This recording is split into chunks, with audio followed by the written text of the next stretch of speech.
Verification of the law of constant proportion.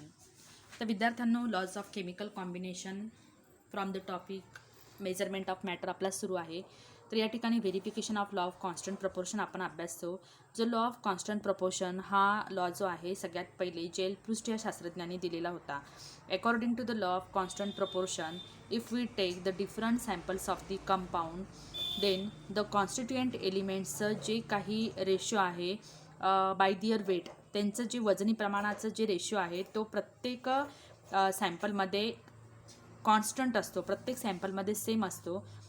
या ठिकाणी आपल्याला हा लॉ सांगतो. तो law of constant proportion states that the constituent elements, the ratio of constituent elements which are present in a different samples of the compound is always constant. So here many compounds can be made by this slide. The many compounds can be made by different methods. For example, the two samples of the compound copper oxide CuO were obtained, one by decomposition of copper carbonate and copper nitrate. By the decomposition of copper nitrate, from each of these samples, a mass of 8 gram of copper oxide was taken, and each was treated independently with the hydrogen gas.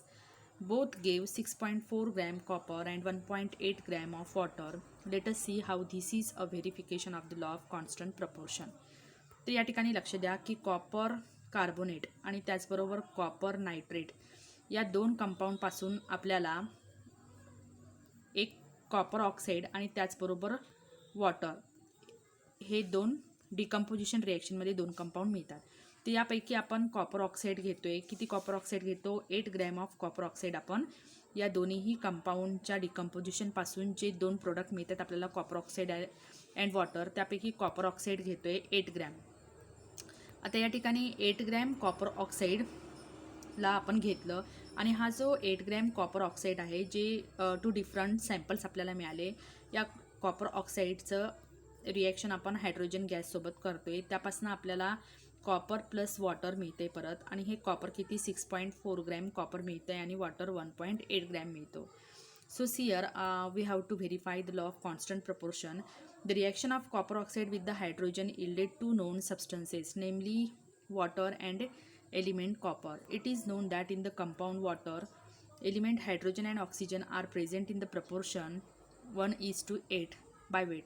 This means that in 9 gram of water there are 8 gram of element oxygen. Therefore 1.8 water contains 8 divided by 1.8 divided by 9, 1.6 gram of the oxygen. This oxygen has come from 8 gram of copper oxide.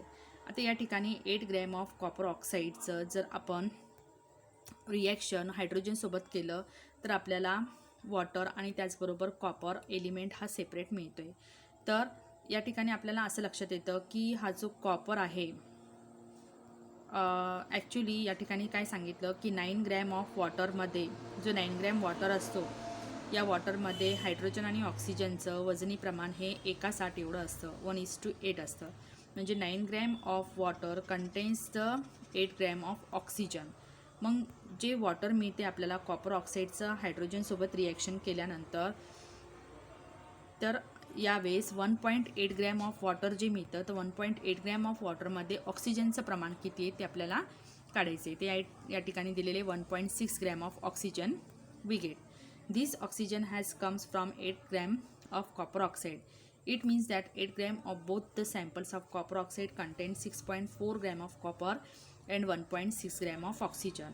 म्हणजेच या copper ऑक्साईडमध्ये 6.4 gram copper आहे आणि 1.6 gram oxygen आहे. That means 4:1 प्रपोर्शनमध्ये copper आणि oxygen copper ऑक्साईडमध्ये आहे, जे copper ऑक्साईडच्या दोन डिफरंट सॅम्पल्समध्ये आपल्याला बाय वेट प्रपोर्शन मिळतं. यावरून असं लक्षात येतं की this experiment showed that the proportion by weight of the constituent elements in different samples of the compound is constant. Now let us see what the expected proportion by weight of the constituent elements of the copper oxide would be from its known molecular formulae copper oxide.